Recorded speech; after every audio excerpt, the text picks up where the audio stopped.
Olá pessoal, boa noite. Hoje nós temos uma live especial. Até entrei um minutinho mais cedo, na verdade. É uma live bem bacana com o Dr. Felipe Savioli, que é um médico incrível, uma pessoa muito especial. E a gente vai falar um pouquinho sobre sintomas gastrointestinais associados ao exercício de endurance. O Felipe, Dr. Felipe, né, ele trabalha muito com essa questão da nutrologia e ele também trabalha bastante com esses atletas, né, de endurance. Ele é atleta também, o que é interessante, né? Acaba associando aí a teoria à prática. E ele vai falar um pouquinho pra gente, né? A gente se conheceu pessoalmente no Arnold Conference o ano passado e curiosamente nós estávamos juntos com o Dukandrup, Askar Dukandrup, que é um grande pesquisador mundial voltado para a pesquisa científica de nutrição esportiva, principalmente exercício de endurance. Então ele acabou fazendo uma conversa muito interessante conosco. A gente conversou bastante sobre vários aspectos, a utilização de carboidratos. Ele chegou. Vamos lá. Vou te convidar, tá, Felipe, para a gente poder conversar. Só ajustar isso aqui direitinho. Prontinho. Enfim, então a gente acabou conversando. Olá, boa noite. Boa noite. Deixa eu tirar aqui minha. Aí, acho que agora foi. Foi. Tudo bem, Aline? E você, Felipe? Como é que tá? Tudo tranquilo? Tudo ótimo. Tá um pouquinho frio só, né? Esses dias, mas tá Aqui tudo em São ótimo. Paulo tá. É verdade. Tava falando sobre você aqui, quando você é um profissional que trabalha bastante com nutrição, você trabalha com nutrologia, o quanto que você tem um conhecimento tanto prático quanto teórico da nutrição esportiva, dessa questão de endurance, que você também é atleta, né? Então você consegue fazer toda essa mais teórico quanto prático. Minha história é um pouco comprida, eu vou tentar sintetizar aqui da forma mais breve possível. Sim. Eu comecei minha vida, eu sou médico, comecei minha vida como ortopedista, fiz residência de ortopedia na Santa Casa de 2005 a 2008, então teve um ano de cirurgia do joelho que eu fiz também. E comecei a trabalhar como ortopedista porque eu pensava em esporte. E aí eu vi que não tinha muito a ver o esporte com a ortopedia, que eu via bem os pacientes que tinham se machucado, tudo mais, mas não trabalhava muito nessa situação de acompanhar o atleta. E depois disso eu fui Ficava mais, fazer medicina de esporte. né, quando tinha Né? Desculpa, cortou um pouquinho, não escutei. uma coisa. Não, só falei assim que quando você trabalha com ortopedia, você trabalha mais com a questão da lesão, alguma coisa do tipo, né? Não uma preparação de Exato, fato voltada para o que você queria, talvez. exato, exato. Aí eu fui fazer medicina de esporte. E depois eu fui fazer nutrologia. E aí, com a nutrologia, eu comecei a trabalhar firme. Comecei uma vez por semana, duas. E hoje eu dou aula de nutrologia, eu sou professor do Albert Einstein, na pós-graduação de nutrologia, e eu acompanho bastante atletas profissionais. Então, Edivânio Monteiro, Chicão Tri, acompanha comigo, Lucida de Paula.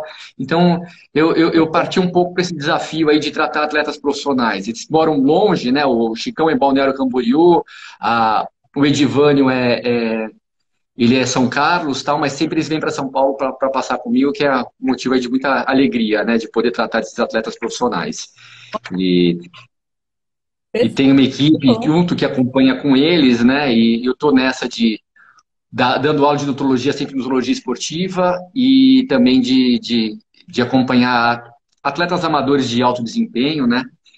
Eu fui também triatleta, ultimamente eu estou meio parado, né? Por causa dessa pandemia. E tá parado, temos que fazer. fiz uma prova em Miami, que eu fui vice-campeão na minha categoria em 2013. Eu fui sexto lugar no Troféu Brasil de Triatlo de 2013 também. Em 2014 eu fiz meu primeiro meio Ironman, já fiz algumas maratonas e era uma coisa de paixão, né? Então, Show! ah, na verdade, às vezes ligam no consultório e falam, queria marcar porque eu queria ir para o fisiculturismo. Eu falo assim, não, calma, o fisiculturismo tem cara muito melhor do que eu para te indicar, para você passar. Mas eu estou muito nessa parte de endurance e publicando coisas sobre endurance e hoje a gente vou falar um pouquinho da minha experiência aí de estar investigando uma coisa muito comum que é a cólica com sintomas gastrointestinais durante prova de endurance. E é engraçado, né, Felipe? Porque é um outro mundo, né? Quando a gente trabalha com atleta de endurance, ultra endurance, é um outro tipo de indivíduo. As recomendações são totalmente diferentes do que um desportista. Então, realmente, é um manejo nutricional totalmente distinto. E é difícil, É né? verdade. Quando o pessoal fala, de repente, colocar mais carboidrato. Parece que é simples, mas na verdade não é tão simples assim, né, para esse indivíduo. Que a quantidade pode ser grande, na verdade. É fácil fazer uma dieta com 12 gramas de carboidrato por quilo para um cara de 70 quilos? E limpo, né, Felipe? Não é um chocolate, não é um açúcar. É um carboidrato de boa Exato. qualidade. Isso é muito difícil de fazer, muito. Mandioca, macarrão, aí Inhame, vai. cará, por aí vai, né? É complicado. É. Bom, então eu já me apresentei aqui. Eu vou tentar passar um pouco do que a gente do Einstein, a gente vai publicar um artigo. Sim, Eu, Guilherme Jorelli e o Diogo Toledo, sim. né? Justamente que a gente está escrevendo um fluxograma Eu sobre tô achando investigação, bem bacana, tá muito bom, tá de parabéns. um fluxograma de como a gente faz para investigar uma cólica intestinal de um atleta de endurance, e eu já tenho colocado isso no meu consultório já há algum tempo, e com isso que a gente vai passar, vocês vão conseguir identificar entre 95% e 97% das causas de problema intestinal do atleta de vocês. E quando você resolve o problema intestinal de um atleta que ele está Ó, competindo há 3, 4 anos, você ganha o paciente para sempre, na com verdade, certeza, sabe? é comum, né, Felipe, quanto eles reclamam disso constantemente. Sabe? Imagina Eu só, tenho, quanto que ele tem cólica, diarreia, vômito durante a prova, e isso atrapalha o rendimento dele, assim, totalmente. E algo que às vezes é tão, entre aspas, simples de a gente conseguir modular, e é uma coisa que muitas vezes as pessoas acabam não dando uma atenção devida para isso. É verdade. Tem duas coisas assim. É muito comum você chegar às vezes no consultório e o paciente fala: eu estava numa prova tão bem, numa maratona, e aí eu tive que parar para ir no banheiro e Tá? acabou com a minha prova, porque eu perdi o ritmo depois. E aí você fala: poxa, e eu treinei 4, 5 meses para essa maratona Imagina. e por causa de um desconforto intestinal eu tive que parar e abandonei. Às vezes perdi uma vaga para Boston, não sei. Às vezes é, E às vezes a né? pessoa treina durante tanto tempo, como você disse, né? Por causa de uma intercorrência ali, a gente consegue totalmente ajustar isso de modo muito adequado. Até comentei antes de você chegar sobre aquela nossa experiência no Arnold Conference, o ano passado, com o Deacon Drups. Sim, É, o quanto lembro. né, ele também trabalha muito com isso, assim como você, né? Das quantidades de carboidratos que ele colocou no Tour de France, que eram quantidades absurdas. Eu fiquei bem impressionada com o discurso dele, que foi bem incrível. Inclusive, ele publicou alguma coisa que semana passada dizendo que realmente ele dá, às vezes, 120, 130 gramas de carboidrato por hora na Exatamente. prova. A gente que E tem a a gente vai. alimentação de acima de 90, né? 90 gramas, ele até falou sobre isso naquele dia, né? O quanto Foi. nossa, mas como assim, 120 por hora é muita coisa. É. Bom, então, assim, eu sempre começo com investigação. Uma coisa fisiológica que acontece no exercício é que durante uma atividade de endurance, por ação do sistema nervoso simpático, vai ter uma vasoconstrição, vai ter uma resistência periférica dos órgãos abdominais e, consequentemente, vai chegar menos sangue. Perfeito. Então, assim, normalmente a gente em repouso aqui, os nossos órgãos relacionados à digestão, eles recebem 20% aí do nosso débito cardíaco, e do que eles recebem, eles usam só de 10 a 20% desse oxigênio. Só que a 70% do VO2 máximo, que já é Verdade, né? a gente já começa o intenso, eu já tenho uma queda de 80% do que chega. Que é muito. Então, assim, muito. E o que acontece com essa situação de chegar menos sangue lá? Eu começo a ter liberação pelos enterócitos de NF-kappa-beta e eu começo a ter é, eu começo a ter um processo inflamatório no local. Se eu tenho um processo inflamatório no local, aí pode me dar um sintoma gastrointestinal. Só que isso é uma situação que eu não tenho como controlar. Eu não tenho como chegar e falar assim, pô, eu quero que leve menos sangue no intestino. Eu não tenho como. Então, para esse paciente, dessa primeira situação que você está suspeitando que ele tenha essa situação, você faça uma boa hidratação dele antes da prova. Se você fizer uma boa, antes do treino, se você fizer uma boa hidratação, a tendência disso é melhorar e a tendência de jogar mais sangue lá no intestino, no estômago, e a tendência disso é ter uma melhora do quadro. Então, como Felipe, é que vocês vão... questão Oi. teria que ser assim, antes da prova, como você disse, né? E eu tenho também um limite, se for intra-prova, para não ter uma distensão abdominal também nesse sentido, de um volume muito grande de água, né? Isso é complicado também. Tratá-lo antes, né, da prova. Exatamente, com aquela regrinha, não sei se você usou aquela situação da cor da urina, de suco de limão. Sim, Então, assim, eu vou buscar uma coloração um pouquinho mais clara, tá? certo. Vou buscar um pouco mais claro, porque muitos podem começar o exercício desidratados e tudo mais. Então, assim, primeira coisa que vocês vão fazer com sintoma gastrointestinal é, é fazer uma hidratação adequada antes. Perfeito. Segundo ponto, a gente tem que avaliar o esvaziamento gástrico desse atleta, né? E assim, até uma questão que a gente tem, né, na parte de obesidade, a gente acredita que tem alguns pacientes que estão obesos porque eles têm um esvaziamento gástrico muito rápido. Então não dá aquela sensação de saciedade, já cai no estômago, já vai para o duodeno e já vai muito rápido. Então, assim, hoje a gente está vendo que, tipo, obesidade, só fazendo analogia aí, fugindo um pouco do tema, ah, pode ser uma resistência à leptina central, Certo. pode ser um polimorfismo, às vezes, de um PPR gama, a pessoa tem realmente uma tendência a formar gordura, se a gente pode falar assim, é um paciente adipogênico. Pode ser um polimorfismo de um receptor adrenérgico, a alfa ou beta, que aí a pessoa faz atividade física e não responde à ação de adrenalina, noradrenalina, ela quebra a gordura 5, 6 vezes mais lento. E pode ser também essa situação de ter um esvaziamento gástrico rápido. Rápido. Que a pessoa vai. O que acontece? Quando o estômago, quando chega a comida no estômago e tem aquele quimo, tudo, ele abre o piloro, e isso, cada um tem uma situação de esvaziamento gástrico. Certo. Ah, o problema é que alguns pacientes têm um esvaziamento gástrico muito rápido que vai mexer com saciedade, isso pode até causar um quadro de diarreia, alguma coisa assim, por E aumento do trânsito intestinal. A questão do esvaziamento gástrico no atleta de endurance vai estar relacionado principalmente com alguns alimentos que ele pode ter ingerido juntos, principalmente proteínas, gorduras, ácidos graxos e em algumas situações fibras que podem alterar essa parte de esvaziamento gástrico. o Felipe, E como é que... quem tem Oi. intensidade alta do exercício, ela vai mudar também a secreção, né, desses hormônios em alta intensidade. Exato, Pode mudar exato. esse esvaziamento gástrico. Pode, eu ia chegar nesse ponto, porque Ah, abaixo de 40% do VO2 máximo, você tem uma diminuição, você tem, aliás, você tem um aumento do esvaziamento gástrico, vai mais rápido.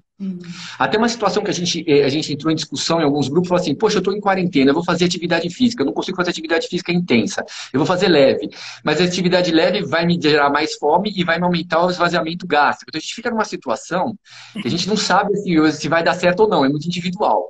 Então, abaixo de 40% do VO2 máximo, eu tenho um esvaziamento aumentado. sim. Entre 40% e 70% eu tenho ele normal. E acima de 70% eu tenho um esvaziamento gástrico diminuído. Só que se eu ingiro, quem controla muito essa parte de esvaziamento gástrico também são alguns hormônios, como por exemplo grelina no estômago e GLP-1 no intestino. Perfeito. E alguns alimentos que a gente ingere, o GLP-1, que é muito usado como tem medicações, o nome de Victoza, Saxenda, além de ele dar a saciedade lá no centro da fome do hipotálamo, ele diminui o esvaziamento gástrico, dando uma sensação de saciedade ainda maior. Ele tem outras ações. E se eu ingiro ácido graxo junto, eu aumento a produção de GLP-1, mesmo durante o exercício, e aí diminui o esvaziamento gástrico. Se eu ingiro proteína junto, ele vai aumentar o GIP, que é um outro hormônio muito parecido com o GLP-1, que vai me diminuir o esvaziamento gástrico. Então, muitas pessoas perguntam assim, muitas pessoas falam isso, mas às vezes falta um pouquinho de botar os pingos nos is, né? A gente vai botar o carboidrato e vamos botar então um ácido graxo, uma proteína ou uma fibra para diminuir a absorção.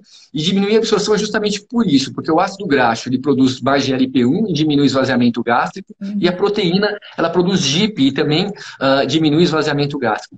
A fibra, ela também, como ela não é digerível, não, ela cria uma dificuldade de digestão. Só que o problema dela não está tão relacionado com essa questão de esvaziamento gástrico.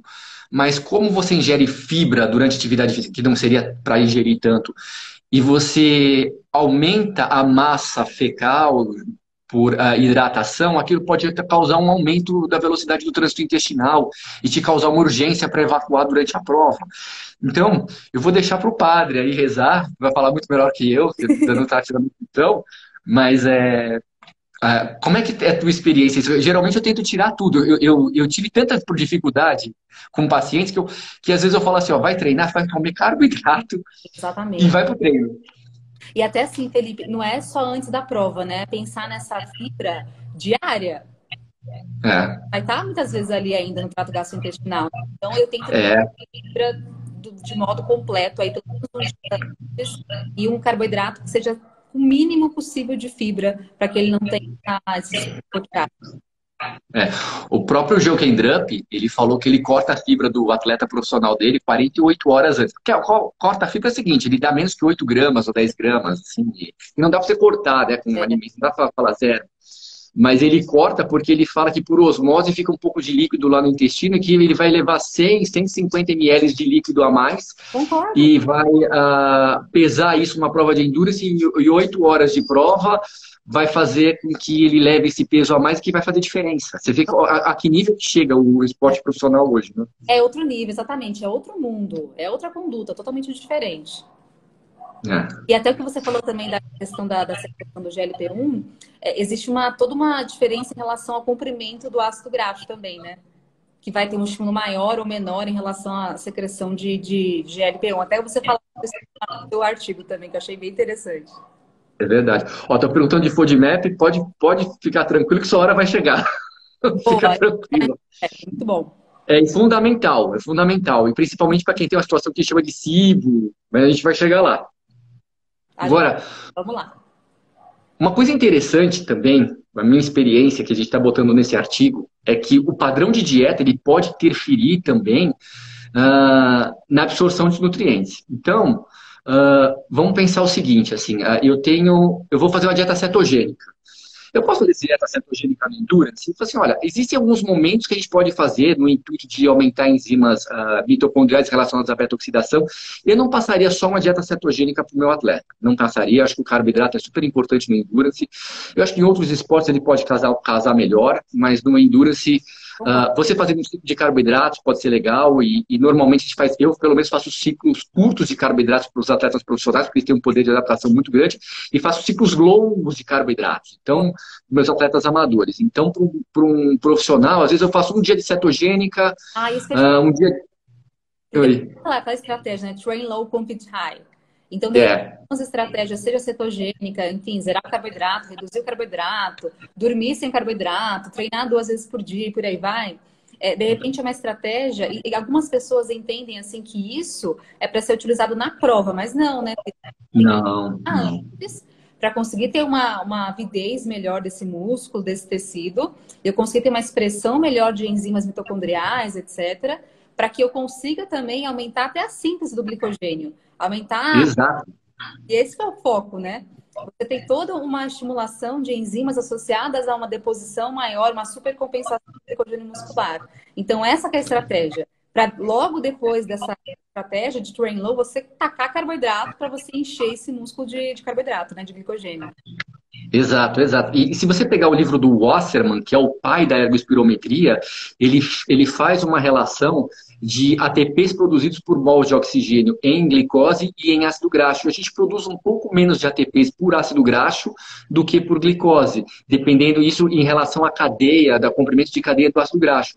Então você tem uma relação de 6:1. Lembra daquela fórmula que vocês aprenderam no colegial, que uma molécula de glicose, que é C6H12O6, com 6 de oxigênio, dá 6 gás carbônicos e 6 águas de 36 ATPs? Então, você faz essa relação de 6:1, que 36 e 6 dá uma relação de 6:1. E essa relação no ácido graxo, ela vai variar de acordo com o comprimento da cadeia de carbono, mas ela fica em torno de 5,6, ou seja, você produz aí 7, 8% a menos de ATP quando você usa ácido graxo. E só fazendo uma relação, assim, uma analogia, quem que vai bem com dieta cetogênica no endurance? O atleta de ultra endurance. Porque o de ultra endurance, ele vai geralmente com um VO2 submáximo, em torno de 60%, 65%, ele faz moderado. Então ele não precisa daquela intensidade do glicogênio, da glicose, do carboidrato. Então você vai ter grandes atletas profissionais do ultra endurance que estão utilizando dieta cetogênica com sucesso, porque eles não fazem intensidade. Mas um atleta Ironman hoje, ele faz 8 horas de atividade física em intensidade alta. Ele não E consegue. ainda... É difícil, né? Tem até um atleta ou outro certo adaptado, mas é difícil, né? É muito difícil ele conseguir alcançar. Exato, exato. E padrão de dieta. Então, um cara que come muito carboidrato, o que vai acontecer? Ele vai ter mais transportadores intestinais de carboidrato. Então, Exatamente. ele vai ter mais SGLT1, que absorve glicose e galactose. Ele vai ter mais GLUT5, que absorve mais a frutose. Ele vai ter mais GLUT2, que vai dentro do enterócito jogar para a circulação. E Claro. ele vai estar adaptado, porque quanto mais eu como carboidrato, mais transportadores eu vou ter. É o E a mesma coisa... treinar meu intestino para que ele consiga captar cada vez mais carboidrato. E não é do dia para a noite, né, Felipe, que acontece isso. Eu não posso... Exato, Ah, meu atleta vai correr uma, enfim, Ironman sábado.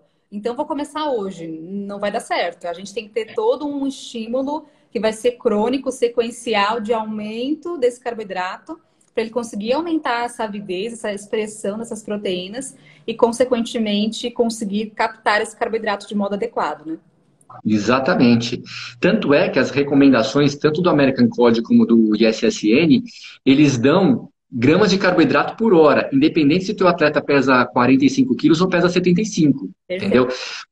Por quê? Porque muitas vezes uma atleta de 45 quilos, ela tem uma capacidade de absorção de carboidrato maior do que o atleta de 75 quilos, porque ela treinou. E isso era uma coisa que eu tinha muita confusão, que o Jochen Drupp, a gente batendo um papo dele, você faz, falei, como é que é essas? A gente faz tudo por quilo, né? A gente faz a quantidade de carboidrato de gramas por quilo. Então vai de 5 a 8, 10 a 12, a gente escolhe. Mas na hora da prova, as diretrizes, elas são de quantidades absolutas de carboidrato. Então vocês vão se surpreender com atletas que treinaram absorver carboidratos, assim, e treinando assim, às vezes o cara come uma refeição, uma hora depois está treinando. É loucura? É, mas ele está tentando fazer uma adaptação. Ele está ingerindo bastante carboidrato durante a prova. Está tentando fazer uma adaptação. Como o Joe Kendrick, tem atletas que ingerem 120 gramas. E não tem, É, né, Felipe? Pensando nessa recomendação de 2 horas e meia, enfim, acima, são acima de 90 gramas por hora. Então, é, 90, 91, 100, 120, enfim, o céu é o limite, lógico que, de acordo com a tolerância individual de cada atleta. Por isso que é importantíssimo vocês avaliarem isso. Não faça exato. à noite, é algo que tem que ser muito bem feito. Imagina só, Felipe, um atleta vai, você modula isso do dia para a noite. Ele vai ter desconforto final, ele vai vomitar, ele vai ter diarreia, ele vai parar para ir ao banheiro, como você falou. Então, realmente é algo que não dá para a gente testar assim. Exato, tem que ir treinando. Do mesmo jeito que ele treina atividade física, ele treina a absorção de nutrientes durante a prova. Perfeito. Exatamente. Isso agora, se eu tiver o contrário, se eu fizer uma dieta mais rica em ácidos graxos, em vez de eu ter SGLT1, GLUT5 e GLUT2, eu vou ter FABP, CD36 e FATP4. O que é isso, Felipe? São os transportadores de ácidos graxos, cada um com o seu comprimento e tudo mais. E qual que é o problema que pode dar um problema gastrointestinal nisso? É o cara que faz uma dieta cetogênica, muitas vezes amador, porque o profissional não faz, porque a intenção dele é perder peso para depois melhorar o desempenho, e ele tem um monte desses transportadores no intestino para absorver ácido graxo, porque ele está adaptado. Não é só as enzimas de beta-oxidação que aumentaram, mas também os transportadores intestinais para poder levar aquilo lá. E aí ele vai começar a ingerir o quê? Carboidrato durante a prova. E ele tem uma quantidade menor de transportadores. O que vai acontecer? Aquele carboidrato vai ficar parado no intestino, por osmose vai vir água lá, vai funcionar como se fosse uma fibra, e aquilo vai aumentar o trânsito intestinal dele e ele vai ter urgência para ir para o banheiro. Vai. E esse que é o problema, né? De você não conhecer isso e aí colocar o carboidrato realmente dá ruim, né? Não vai dar muito bom essa estratégia. Porque a suplementação de ácido graxo, se você colocar um ácido graxo de cadeia longa, ele vai ter que ser quebrado e vai ter que ser remontado em triglicérides no enterócito para ser transportado por quilomicron para depois. Isso demora 7, 8 horas. E tá? mesmo em Aí, você ver, né, Felipe, quanto que vale a pena você ter um ácido graxo cadeia média? O quanto que ele vai conseguir te dar energia a mais que o carboidrato? Não vai, né? e mesmo o que é absorvido mais rápido, que o sistema portal, os trabalhos têm mostrado que não tem melhorado tanto, né? E o ponto também, agora, o pessoal está falando de corpos cetônicos, isso é um trabalho super forte agora, faz questão de umas 2 semanas, que também não melhorou com suplementação de corpos cetônicos, que teria a grande vantagem deles serem eles não são, eles podem ser transportados de forma direta, sem transportadores na corrente sanguínea, que iria ajudar muito nisso, né? E também não tá. Então, cada vez mais está vendo que é o carbo mesmo durante a prova. Isso assim, pensando principalmente em alto desempenho, né? De repente, a pessoa não tem isso, faz uma musculação, não tem essa necessidade tão grande de ajustar o carboidrato tão finamente. Agora, para quem é um atleta de verdade, é fundamental. Verdade. O Felipe, a E Burke, né? A Louise Burke, antigamente ela era um pouquinho mais adepta a uma dieta mais cetogênica, mais low carb. E cada vez mais ela foi vindo para o lado, né? Do lado do carboidrato, de acordo com os artigos que é, ela foi criando. ela sempre teve uma fascinação, né, por isso, de chegar e ver essa parte de dieta cetogênica. Ela tem um trabalho muito legal com aqueles pessoal da marcha atlética profissional. É ótimo. E E assim, é interessante que mesmo com dieta cetogênica, mesmo com isocalórica, comparando com um grupo carboidrato, o cara sobe na esteira e quando ele estava comendo carboidrato, vamos supor, o cara correndo a 15 km por hora, ele gastava 800 calorias por hora. Quando ele vai para a dieta cetogênica, ele vai correr aos mesmos 15 km por hora, o gasto dele é de 830, 840 calorias. Ou seja, ele tem uma perda da economia de energia, ele acaba gastando, tendo que produzir mais energia para poder fazer essa atividade. Que é uma coisa muito antiga, que você pegar os educadores físicos antigos que lidavam com profissionais, eles classificavam os atletas de endurance como assim, esse é queimador de glicogênio, esse é queimador de gordura. E o que a gente tenta, na verdade, nesse ciclo de carboidratos é justamente que o bom queimador de glicogênio torne-se um bom queimador de gordura para poder produzir mais ATPs, mais energia e ter um rendimento melhor. E o bom queimador de gordura que seja um bom queimador de glicogênio também, que tenha mais enzimas mitocondriais, de citosol, de glicolíticas, para poder se tornar também queimar mais. A gente tenta sempre essas estratégias de low carb, que a gente faz de ciclo de carboidratos, na verdade, para fazer estímulos para que ele aumente enzimas mitocondriais e aumente enzimas glicolíticas. Beleza, né? E é isso é importante, Felipe, pessoal, saber que são ciclos. Né? A gente tem que fazer isso em ciclos e não é para o resto da vida, durante a prova. São ciclos que podem ser feitos, que auxiliam. Mas é que as pessoas às vezes confundem as coisas, né? Acham, então, low carb é bom para biogênese mitocondrial, então vai ser para o resto da vida. Não é bem assim, né? A gente tem estratégias. É. A low carb ela acaba criando uma necessidade de fazer biogênese mitocondrial porque o ácido graxo ele é quebrado na mitocôndria, a beta-oxidação quebra na mitocôndria. Mas você aumentar muitas vezes a sua densidade mitocondrial, não necessariamente você vai ter uma melhora do desempenho. E nem de oxidar mais gordura. De repente, você pode ter uma expressão maior de enzimas que oxidem a gordura, mas o quanto que isso vai ser significativo para você perder gordura no teu corpo de verdade. Você mensurar isso na prega cutânea ou na bioimpedância. O quanto que eu oxidei mais, eu vou perder gordura de verdade? Talvez não, né?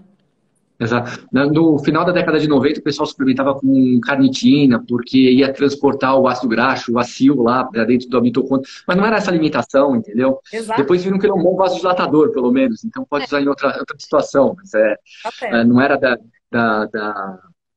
situação, não era essa limitação que você tinha, né? Na verdade, assim, a L-carnitina, né? Na verdade, existe uma proteína dentro da célula chamada PDK4, que é ela que escolhe se vai usar mais ácido graxo ou mais gordura, ou mais glicose, mais carboidrato. A partir do momento que a gente conseguir manipular esse PDK4, talvez a gente consiga fazer um exercício que a gente queime mais gordura do que carboidrato, glicogênio, no caso, mas a gente não sabe ainda mexer nisso aí.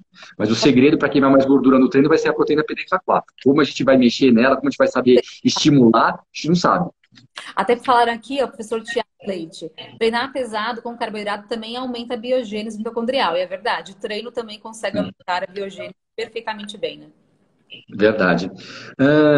Bom, a gente também falou dessa parte do carboidrato, que o padrão de dieta e o ingesta de carboidrato. Então, assim, se o seu atleta ele vai ingerir carboidrato durante o prova, e provavelmente irá, Uhum. Então, que você faça alguns dias, que mesmo que ele queira fazer um pouquinho de cetogênica para quê? Para queimar um pouco de gordura, tal, alguma coisa, tudo bem. Mas vai ter que ter dias que vai ter que comer bastante carboidrato para não sofrer na prova, para manter esse estímulo de transportadores intestinais. Então, pelo menos assim. Uma questão, Oi. você gosta também de manipular assim os carboidratos diferentes, os monossacarídeos, de repente glicose com frutose, para você conseguir ter uma absorção melhor perante os transportadores? Com certeza. Então, assim, o que eu gosto de passar para os meus atletas, né?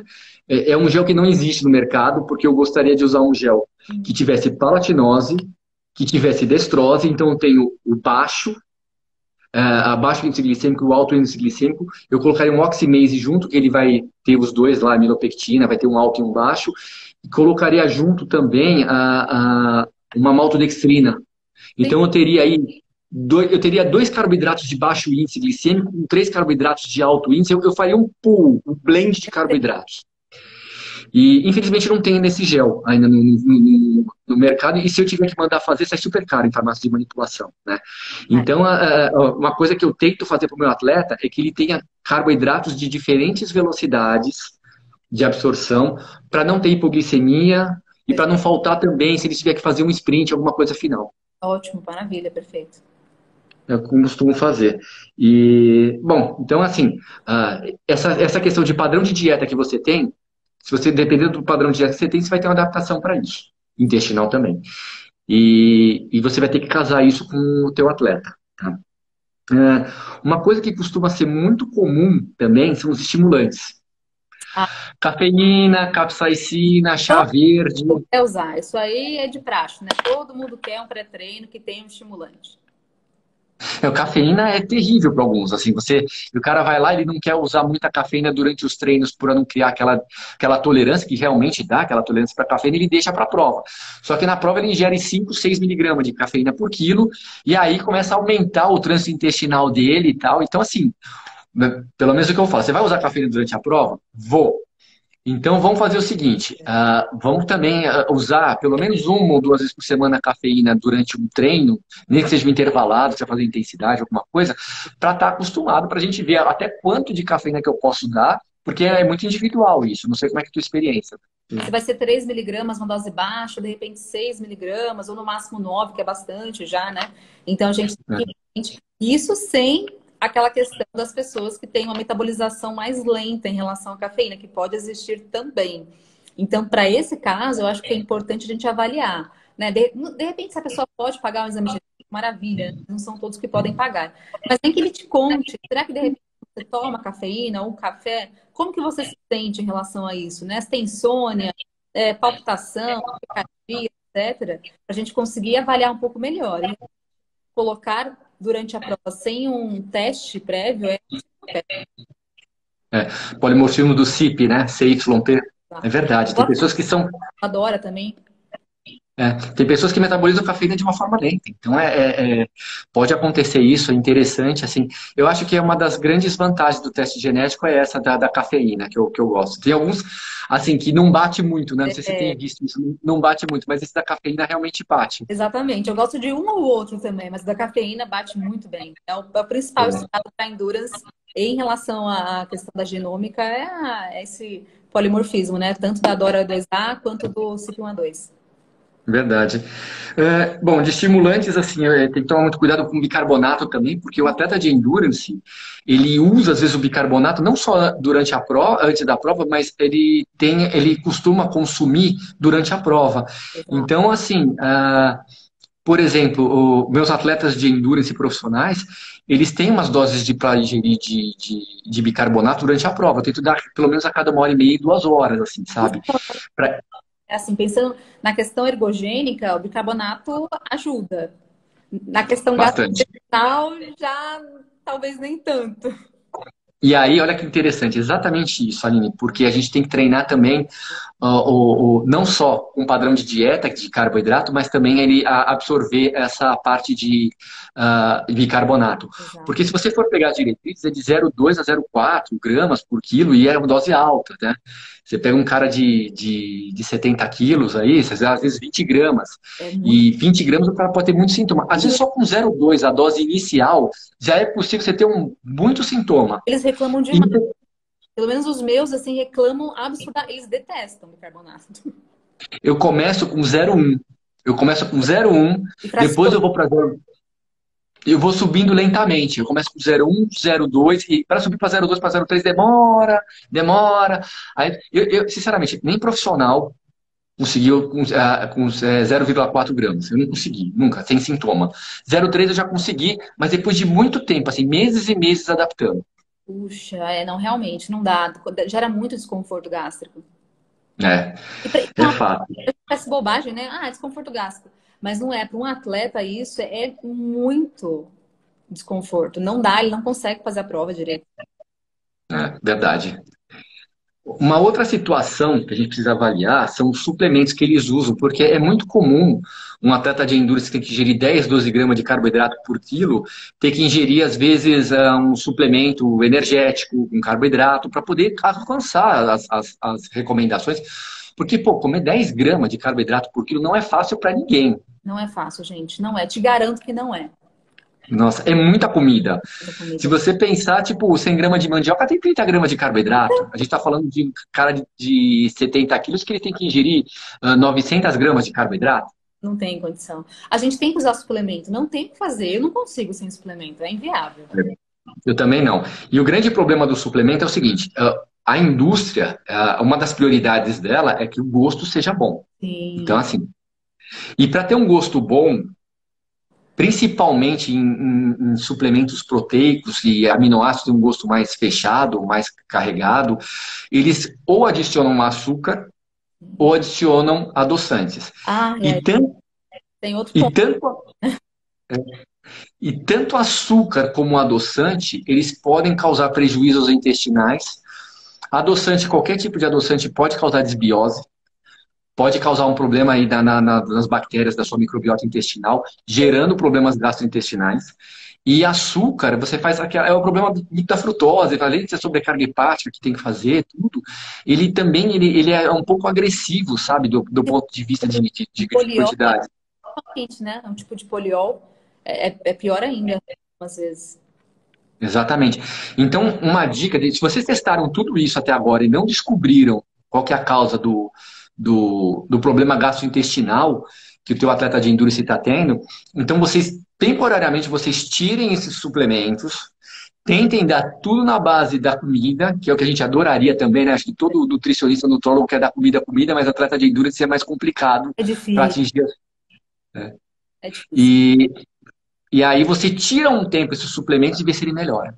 E aí, se Eu ele gosto voltar a ingerir. de dizer, Felipe, às vezes assim, tem alguns tipos de géis de carboidrato, ou enfim, maltodextrina, o que for, que apresentam esses polióis ou esses adoçantes, né? E cada um tem uma composição diferente. Eu gosto, de repente, de fazer uma ciclagem, assim, usar um pouco de cada um, para ver se de repente com um ou se um outro ele se tolera um pouquinho melhor. Não é sempre que a gente consegue. Mas às vezes ele se adapta um pouquinho melhor em um do que com o outro, de acordo com a Né? diferença do alimento que ele está utilizando também. É. Esse é um ponto importante também pelo seguinte, o gel de carboidrato ele tem uma osmolaridade aí em torno de 4.000 e a Ah, gente absorve em torno de 700 no intestino. E muitas vezes o que que a pessoa faz? Ela abre o gel, toma e toma 2 goles d'água. O ideal é que ele tome pelo... aí tá a situação, né, de treinar o intestino ou não.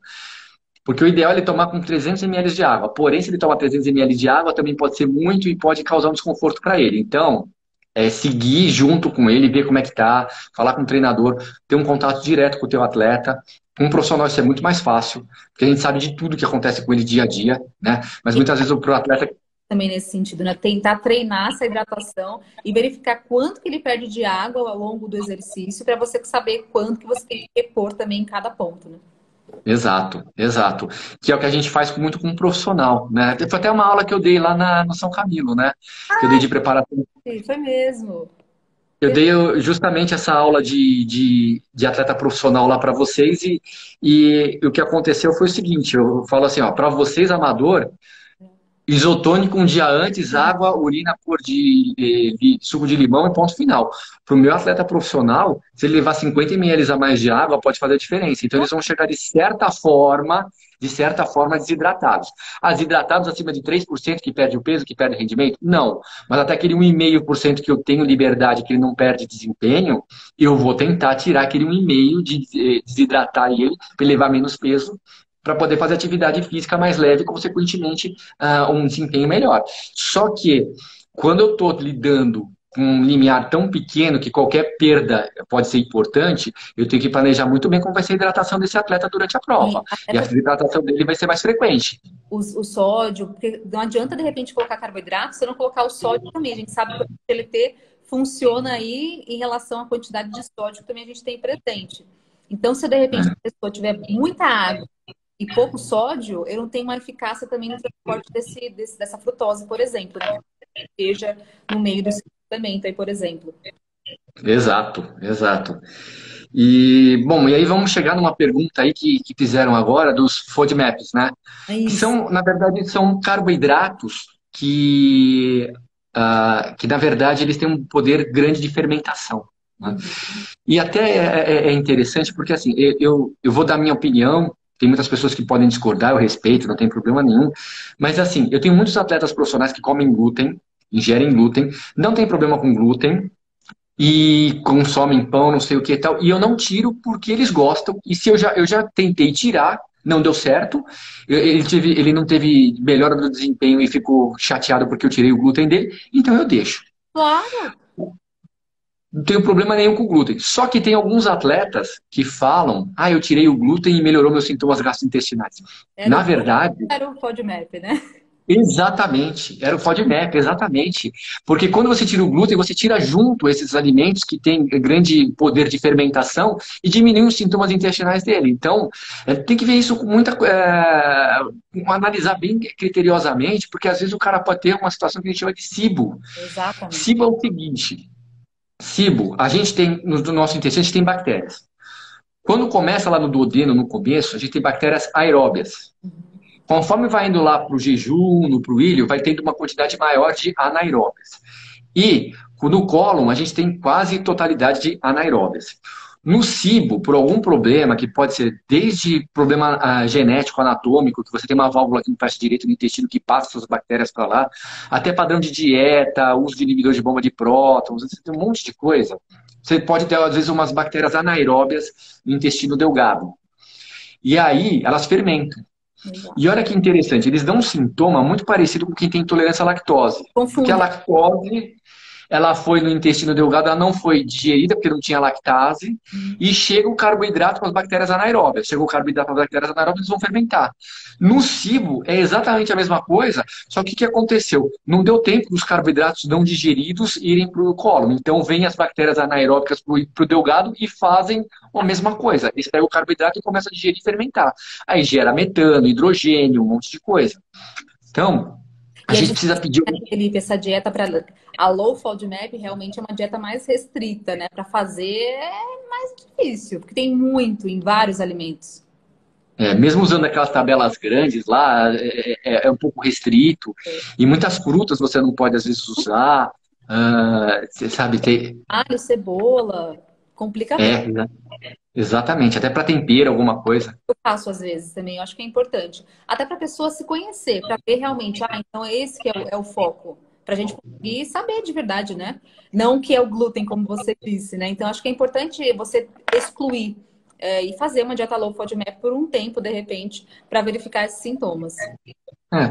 O bicampeão olímpico de triatlon, o Alistair Brownlee, no café da manhã dele, ele toma cereal com leite e torrada com manteiga. Ou seja, cereal, ele ingere açúcar, porque a maioria tem açúcar, então ele ingere açúcar refinado, ele ingere lactose, ele ingere, depois de torrada, glúten com gordura saturada.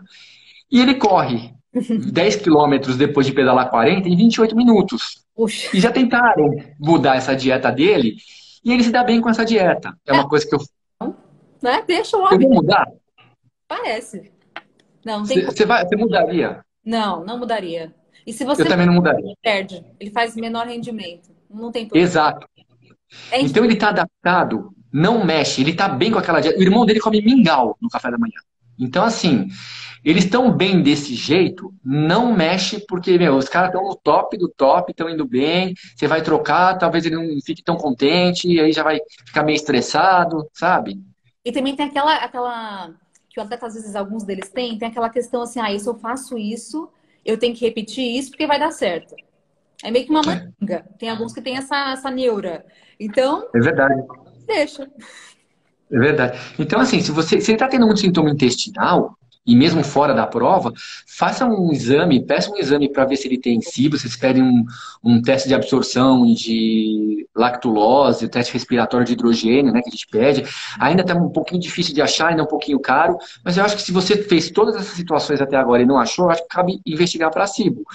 E assim, é uma coisa pouco diagnosticada. Eu já peguei uma mãe de um colega meu, que é ortopedista, que tinha passado com dois gastroenterologistas e não melhorava, não melhorava, e diarreia, e não melhorava, não melhorava. Você fez teste placebo, aquele de ingerir a coisa e ficar na máscara? Eu falei, não, não fiz.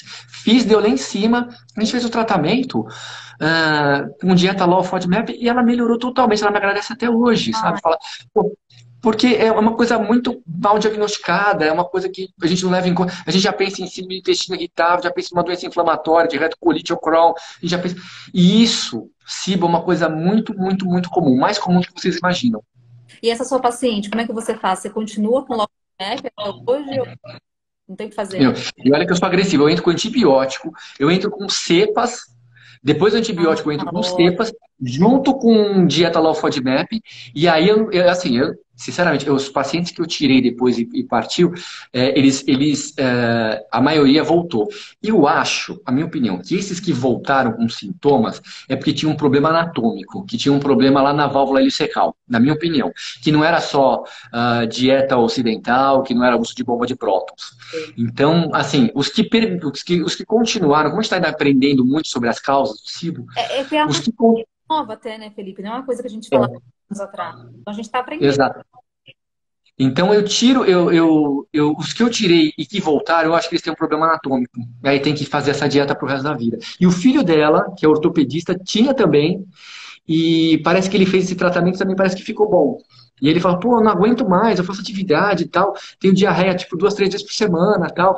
Acho que é síndrome do intestino, porque cai no síndrome do intestino irritável, porque é um diagnóstico que não precisa de exame. E aí fala, então é isso, entendeu? É. Mas é bom avaliar, acho que é importante esse aspecto. Exato. Tem muito a E saber, por último, muito a saber, e esportiva principalmente, porque se a gente tem pouco estudo na clínica, na esportiva de alta endurance, então, ultra endurance é algo mais ainda a gente estudar mais, tem pouco estudo. é verdade. E por último, eu avaliaria uma situação que a gente chama de leak gut, que é quando você tem o intestino, ele perdeu os ligamentos, as células do intestino perderam os ligamentos e começa a passar muita coisa, e cria um processo inflamatório localizado no intestino. Na verdade, é a consequência do leak gut, né? Porque você tem o leak gut e começa a passar um monte de coisa lá para além da mucosa, ele fica lá na lâmina própria. Só que na lâmina própria, aí chega um monte de células de defesa lá e cria um processo inflamatório no intestino. Então, assim, a principal causa de leaky gut hoje é uma dieta ocidentalizada, né?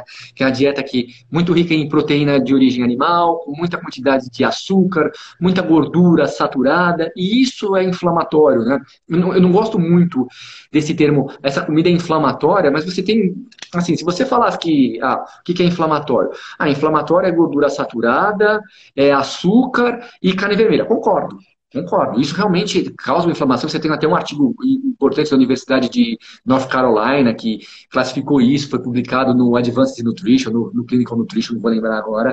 E beleza, isso. O problema é quando pega, não, o brócolis mas a beterraba não é. Aí eu já acho que é um pouco de preciosismo demais, E não sabe? é só disso também, tem fator ambiental, estresse, que a gente vive num ambiente tão estressante, cortisol mais elevado, ou até mesmo, de repente, bisfenol da garrafinha de plástico, e por aí vai. São outros fatores que podem acabar, né, prejudicando nesse sentido. Verdade. E eu acho que a gente enumerou aqui 8 situações. Eu acho que vocês investigarem nessas 8 situações do atleta de vocês, pode ser outra coisa intestinal, pode ser síndrome do intestino irritável, uma doença inflamatória, pode ser uma doença reumática, autoimune, pode ser até magnésio, que às vezes você consome muito magnésio, o suplemento pode dar um pouquinho de diarreia. Mas assim, eu acho que vocês criando essa situação de vocês avaliarem essas oito possibilidades, eu Uhum. acho que vocês vão ter uma grande chance de ter um sucesso no atleta, de um paciente de vocês, para resolver esse problema gastrointestinal. Se vocês resolvem a cólica intestinal que aquele atleta tem há 2, 3 anos, vocês ganham os pacientes pro resto da vida. E olha que muito tem, hein, Felipe? Como é comum, Tem. como é comum, demais. E não só em atleta, não, mas em paciente que não é atleta também, desportista ou não, ou sedentário, é muito comum. A gente vê desconforto gastrointestinal, ou mesmo assim, azia, má digestão, dispepsia, enjoo, diarreia, constipação, e por aí vai. É muito comum. Mais alguma coisa que você acha que possa estar nessa situação de ter um problema gastrointestinal? Você tem experiência com enzimas digestivas? Você prescreve? Eu coloco. Então, até para um paciente hoje, eu fiz uma consulta online, eu acabei colocando para ela. Se a gente pensar em pacientes assim que tem, por exemplo, uma retirada da vesícula biliar, então, de repente, em algum momento, eu acho que a gente poderia talvez adicionar, né? Ou até mesmo assim, vamos pensar em paciente que não é atleta, mas ou seja, ou não, enfim, se ele vai numa festa, ele vai esperar um pouquinho mais, então talvez nesse momento adicionar uma enzima para auxiliá-lo também, né? Porque todo mundo é filho de Deus, a gente gosta de repente de dar mais capa uma vez ou outra, né? Então, em alguns momentos, eu acho que é interessante colocar algumas enzimas. Eu não tenho tanta experiência, vou começar acho que a usar, já que você tem uma boa experiência aí, vou começar a ver também para ver se às vezes pode ser uma falta de uma enzima digestiva, alguma coisa para poder melhorar isso. Ajuda, ajuda bastante. Ah, legal. Bom, vamos ver se tem alguma pergunta aí que a gente. Vamos ver. Ó, falaram aqui, ó, eu tento tirar FODMAP 1, 2 dias antes da prova, para, enfim, ter essa redução desse sintoma. Realmente, né? Ajuda um pouquinho. Ajuda, com certeza. Ajuda também porque é questão de fibras e tudo mais, tal, que você acaba retirando um pouco junto, porque alguns alimentos têm um pouco uma quantidade de fibras. Uma coisa que eu faço, ó, que não é tão legal, mas a gente faz com atleta profissional, é que para eu tentar controlar essa situação de ingesta de fibra, eu acabo dando suplemento. Porque se eu dou um suplemento energético para ele, eu dou uma maltodextrina, eu dou um oximase, e normalmente a quantidade de fibras é muito pequena. É E se eu verdade. dou, por exemplo, uma batata, uma Ah, mandioca, eu tenho bastante fibra. Então, isso é uma coisa que não está nos livros, né, nos artigos. Mas é. para a gente controlar essa ingesta de fibras, eu acabo fazendo aquele carbo loading de 48 horas antes, eu acabo colocando um pouco mais de suplemento para controlar a fibra. Ah, e uma pergunta. Intra-treino, ou intra-prova, enfim. Tem gente que usa lá rapadura, doce de leite. Eu não gosto. Eu prefiro suplemento também. Mas o que que você acha? Você tem experiência com um atleta assim que gosta da rapadura, Olha, gosta do doce de leite? eu tenho atletas que gostam de fazer comer batata na bike, isso eu tenho. Tá. Eu, quando eu vou numa prova, eu me dou bem só com gel de carboidrato.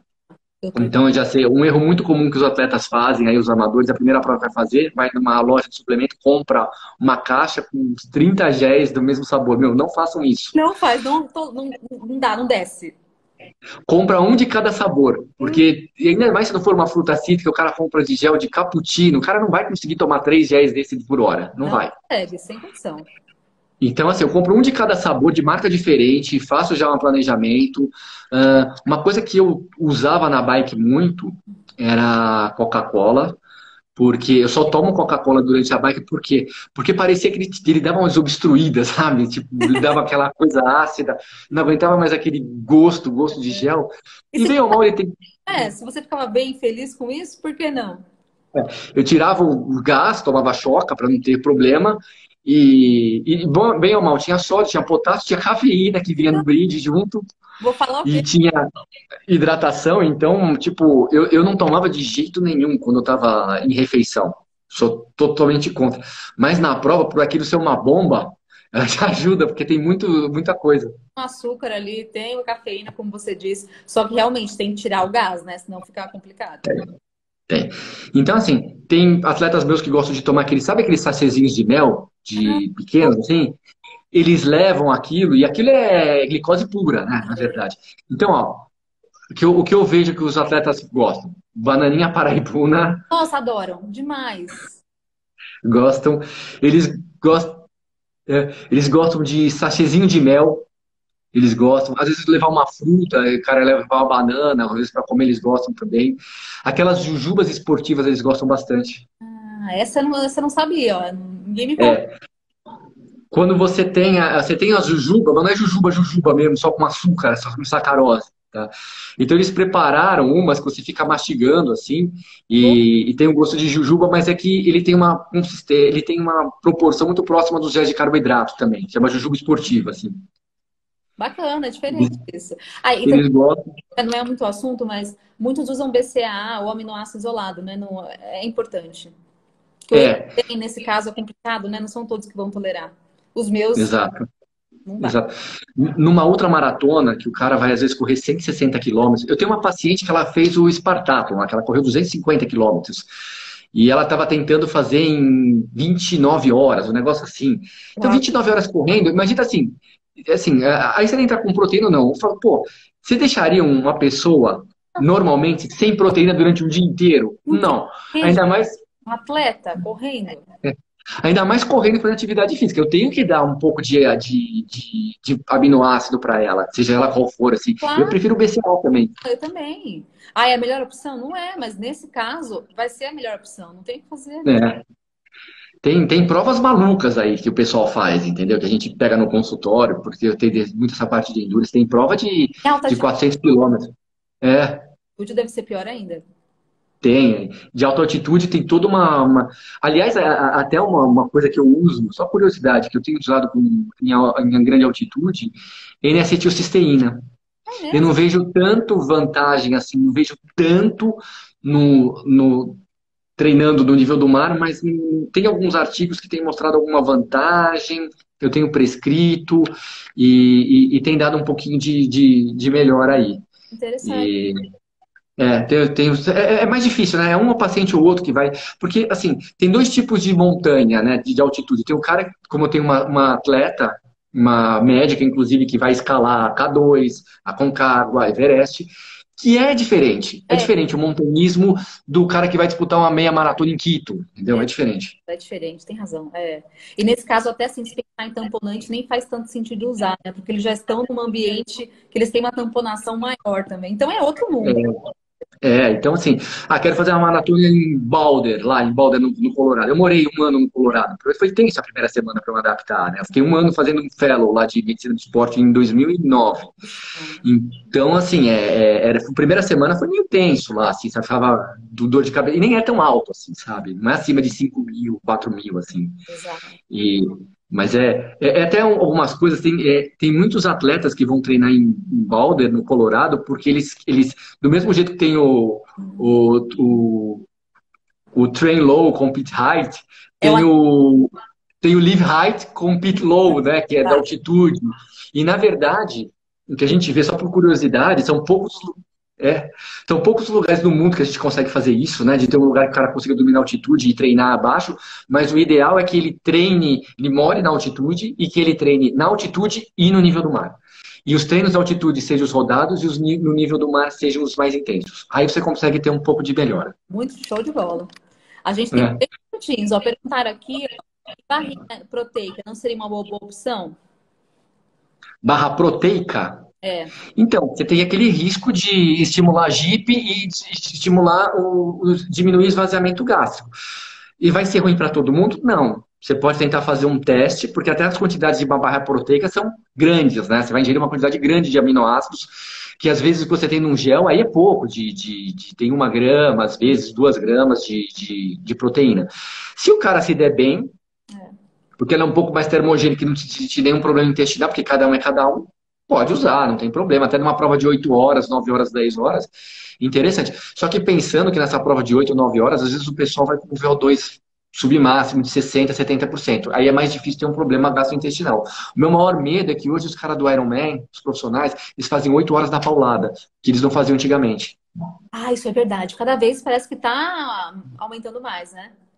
Eles estão no nível altíssimo, eles estão indo no segundo limiar, um pouquinho acima já, sabe, não estão economizando, eles estão indo produzindo lactato e direto, e eu tenho que ver com uma atividade intensa de 8 horas. Exato. Perfeito. Ó, acho que a gente tem 1 minutinho só, hein? Perguntaram aqui nitrato em altitude. Nitrato pode ser uma boa, sim, pode ser uma boa, eu uso, eu gosto muito de adaptógeno lá, gosto de rhodiola rosa, gosto de ashwagandha e gosto Ela- de cordyceps. A única coisa é que o único agudo dessa história é a rhodiola rosa. O ashwagandha e o cordyceps você tem que usar um período antes, tá? E betalanina vai ajudar também, tá? Como você vai produzir mais ácido lá, você vai acidificar, então a betalanina te dá uma segurada nessa história. Ajuda bastante. Bom, então É. é isso. A gente tem 2 segundos só, vai acabar logo.